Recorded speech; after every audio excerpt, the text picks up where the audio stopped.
Oi, alunos, tudo bem com vocês? Estou fazendo aqui mais um vídeo. Agora, essa semana é um vídeo de devolutiva do roteiro 1 que vocês fizeram na primeira semana que a gente voltou, né, aí aos trabalhos, né, em home office. E também ele já vai servir como uma ajuda para a AP, certo? Então, no mesmo esquema dos outros vídeos, copiem tudo no caderno. Isso aqui é como se fosse a nossa aula, tá? Para esclarecer dúvidas, tá? De vocês.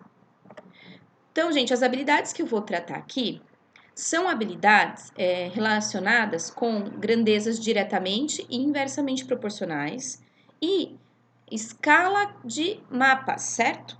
Então, são essas duas habilidades aqui, a MA7 e a MA8, tá? E eu vou fazer a correção daqueles exercícios já explicando um pouquinho do conteúdo, tá? Então, o primeiro exercício que tinha lá no roteiro 1, né, que vocês fizeram, era esse daqui. Observe a figura abaixo, que representam, respectivamente, uma casa e sua planta baixa com suas medidas.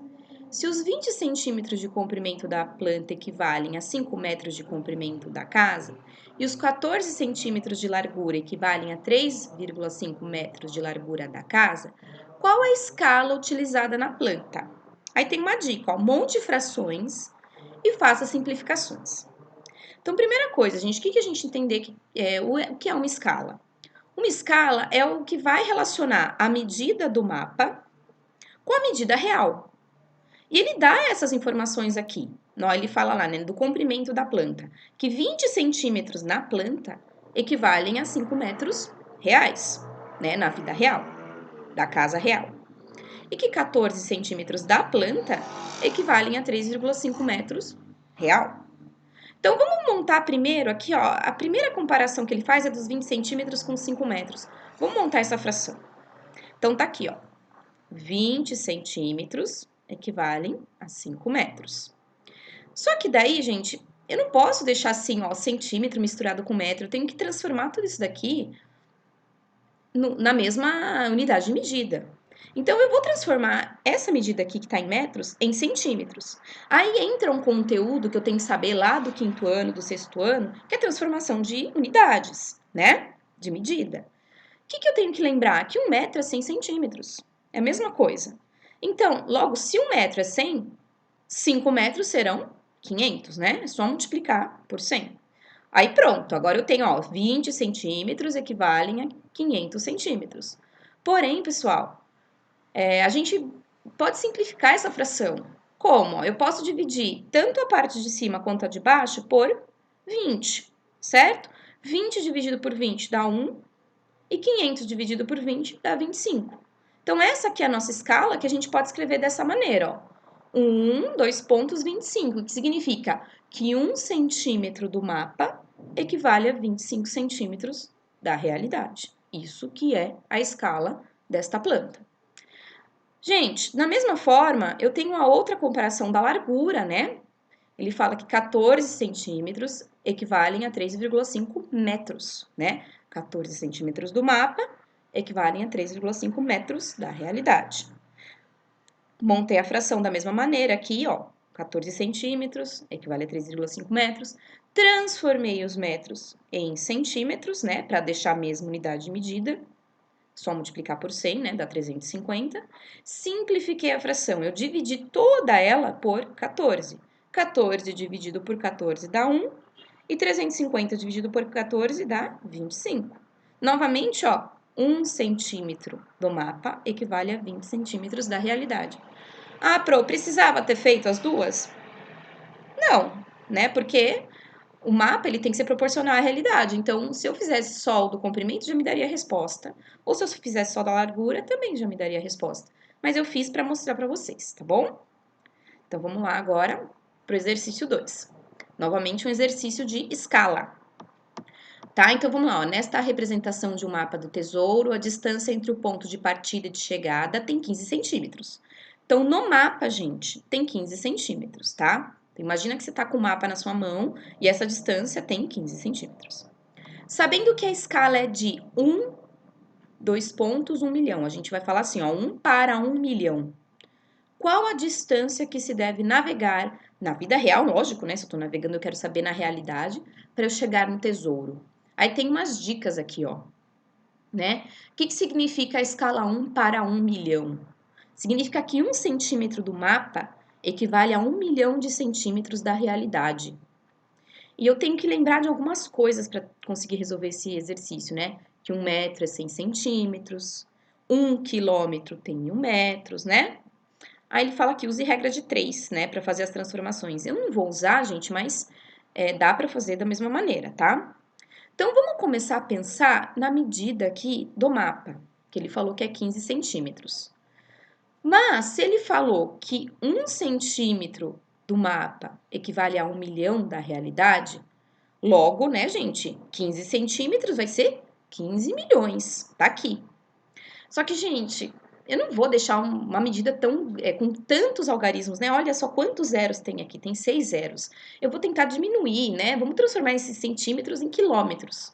Então, para transformar isso aqui em quilômetros, primeiro eu vou transformar em metros, né? Então, eu tenho aqui 15 milhões de centímetros. O que eu tenho que lembrar? Que 1 metro equivale a 100 centímetros. Então, se eu pegar essa medida e dividir por 100, eu vou descobrir ela em metros.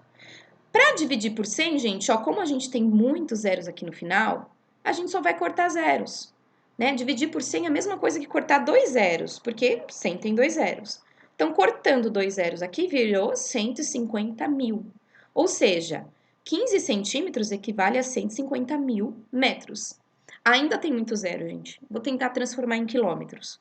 Para isso, eu tenho que lembrar, 1 quilômetro é igual a 1.000 metros. Ou seja, eu tenho que dividir esse valor por 1.000.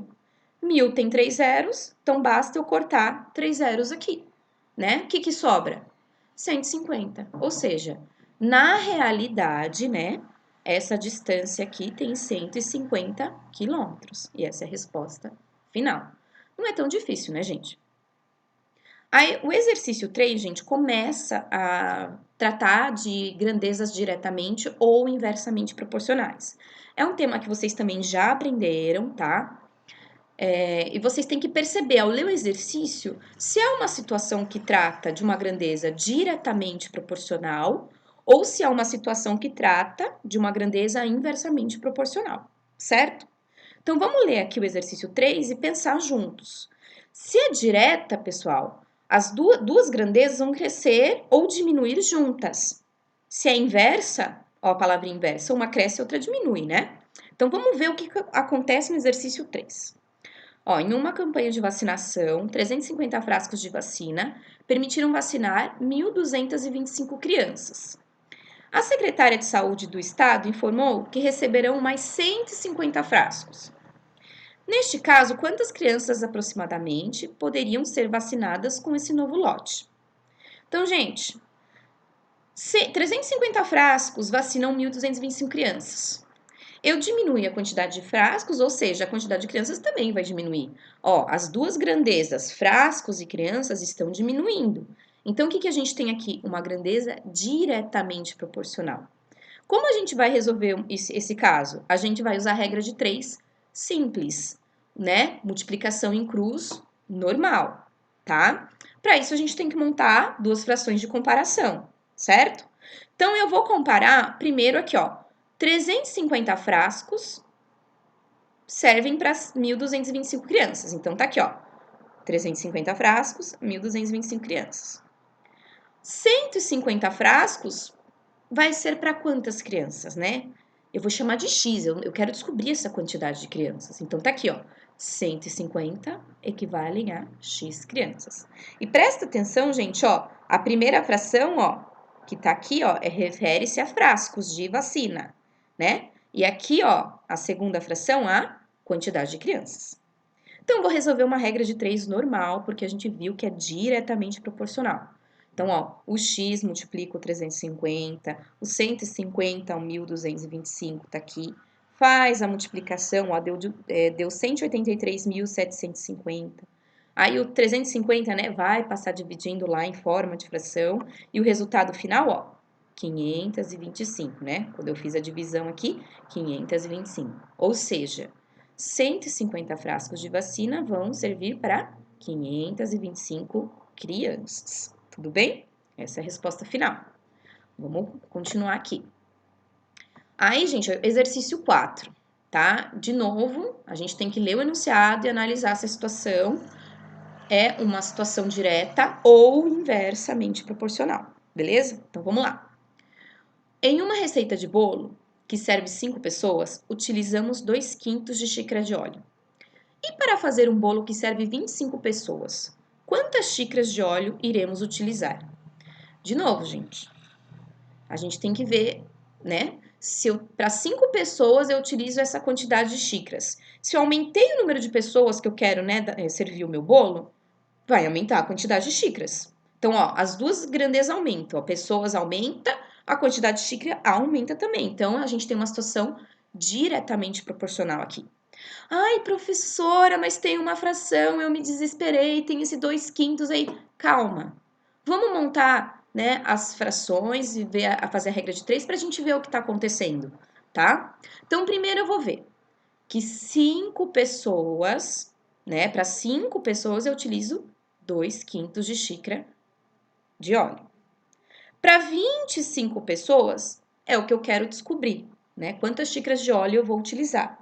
E perceba novamente, ó, a primeira fração se refere à quantidade de pessoas que eu quero servir, e essa outra fração que ficou gigantesca aqui, ficou feia pra caramba, se refere à quantidade de xícaras de óleo.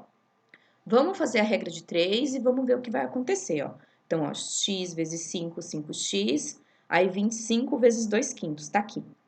Gente, se eu olhar, ó, esse 25, eu posso cancelar com esse 5, né? Como? Basta dividir. Quanto que é 25 dividido por 5? 5, ó, esse 5 aqui é a resposta. Perceba que todo o resto eu copiei. O 2 que estava aqui, ó, ele não sumiu, ele continuou.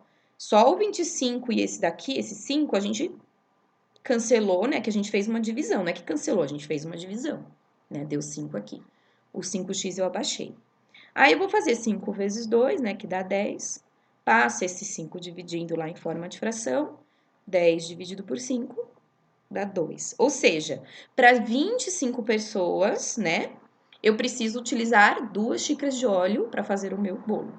Certo, gente? Então, ó, essas pegadinhas aqui com fração, gente, de novo, isso aqui é uma revisão, né? Vocês trabalharam fração no 6º, no 7º ano, né? Então, eu tô falando, né? Mas vocês têm que se habituar com esse tipo de situação. Vamos lá para o exercício 5. Vamos de novo ver que tipo de situação a gente tem aqui.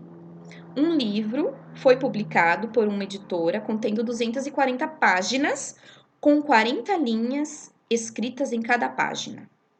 Para atrair mais leitores, diminuindo o preço, né, do livro, a editora começou a fornecer o livro com 48 linhas por página.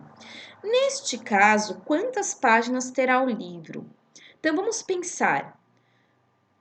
Eu tenho 40 linhas, né, numa página, na situação inicial. Então, eu tinha um livro com 240 páginas. Agora, eu aumentei a quantidade de linhas por página. Se eu aumento a quantidade de linhas por página, o que acontece com a quantidade de páginas? Diminui, né? Diminuindo as páginas, aí eu posso, né, deixar o livro mais barato. Ele vai ter menos páginas, né? Ele vai ser mais barato para eu confeccionar. Então, gente, você percebe que se eu aumento a quantidade de linhas, eu diminuo a quantidade de páginas? Olha, uma coisa aumenta, a outra diminui. Então, a gente tem uma situação inversa. Então, aqui a gente não pode usar a regra de 3 normal, a gente tem que usar a regra de 3 sem cruzar. Por quê? Porque é uma situação inversa. Uma coisa aumenta, a outra diminui, tá? Então, vamos colocar isso nas frações, né, de comparação, e vamos fazer a regra de 3 agora sem cruzar, sem cruzamento. Então, vamos lá. Na primeira situação, eu tinha 240 páginas e 40 linhas por páginas. Na segunda situação, eu quero descobrir a quantidade de páginas e eu tenho 48 linhas por página, né? De novo, ó, primeira fração, eu tenho aqui a quantidade de páginas do livro e na segunda fração, a quantidade de linhas por página, tá? Vamos multiplicar, ó, agora em linha reta, não vamos mais fazer a cruz, né? Então, o x vai multiplicar o 48 aqui e o 240 vai multiplicar o 40 aqui, ó, certo? Daí, multiplicando aqui, deu 9.600, o 48 passa dividindo em forma de fração, deu 200. Ou seja, se eu tiver 48 linhas por página, o meu livro vai ter 200 páginas, né? Ficou com menos páginas do que na situação inicial aí que o problema nos mostra. Certo, gente? Então, vocês têm que perceber agora se o enunciado se trata de uma situação inversa ou direta, tá? Se é direta, as coisas crescem ou diminuem junto. Se ela é inversa, uma cresce, a outra diminui, tá? Vamos lá? Acho que tem mais um aqui, ó. Tem o último slide aqui, né? O último exercício. Vamos ler e ver o que acontece aqui, ó. Em uma pista de Fórmula 1, um dos carros correndo a 16 metros por segundo levou 80 segundos para dar uma volta na pista. Outro carro que partiu junto ao primeiro correu com velocidade de 10 metros por segundo. Após dar uma volta, também uma volta na pista, né? Quanto tempo chegou depois? Então, a gente olha essa palavrinha depois aqui, ó. Quanto tempo ele chegou depois que o primeiro carro? Então, vamos ver aqui. Esse carro está indo mais rápido que o outro, né? Ele está a 16 metros por segundo, ele está indo mais rápido, né? Ele anda 16 metros em 1 segundo, isso que significa, né? Ele levou 80 segundos para dar a volta na pista. Esse está mais devagar. Então, me diz, se ele está indo mais devagar, gente, ele vai levar mais ou menos tempo para dar a volta na pista? Se ele está indo mais devagar, gente, ele vai levar mais tempo, não é isso? Então, olha só, a velocidade diminuiu. Ele foi, né, de 16, o outro carro está indo a 10. Porém, o tempo que ele vai demorar é maior. Então, uma coisa diminui, a outra aumenta. A gente tem aqui uma situação inversa, tá? Então, vamos colocar lá nas frações de comparação e a gente vai usar a regra de 3 sem cruzar. Então, o primeiro carro, ó, 16 metros por segundo em 80 segundos. O outro carro, 10 metros por segundo, e aí eu quero descobrir quanto tempo ele demorou, né? Então, ó, essa fração aqui se refere ao metro por segundo e essa fração ao tempo que os carros demoraram, né? Regra de 3 sem cruzar, ó. Vou fazer aqui primeiro 10 vezes x, né? 10x, 16 vezes 80, que deu 1.280, passou o 10 dividido lá em forma de fração, deu 128 segundos. Ou seja, o carro que está indo mais devagar, né, ele está indo a 10 metros por segundo, ele demorou 128 segundos para dar a volta nessa pista. Só que olha lá a pergunta, eu não quero saber quanto tempo ele demorou, eu quero saber quanto tempo ele chegou depois que o outro carro, né, o que demorou 80 segundos. Então, gente, eu tenho que fazer a continha de menos, né? 128 menos 80, 48 segundos, ou seja, o segundo carro, né, o que estava mais devagar, ele levou 48 segundos, né, depois do primeiro carro para dar a volta na pista. Parece pouco tempo, né, gente, 48 segundos, mas para uma Fórmula 1 é bastante, tá? Então, gente, esse foi a devolutiva do primeiro roteiro. Assistam para tirar dúvidas, é bom copiar no caderno, tentar fazer sem olhar depois, né, lembrar como que faz. É importante que vocês assistam essas aulas, porque vocês estão acostumados com a minha explicação, tá? E é isso aí, gente. Obrigada. Vamos parar aqui. Até a próxima.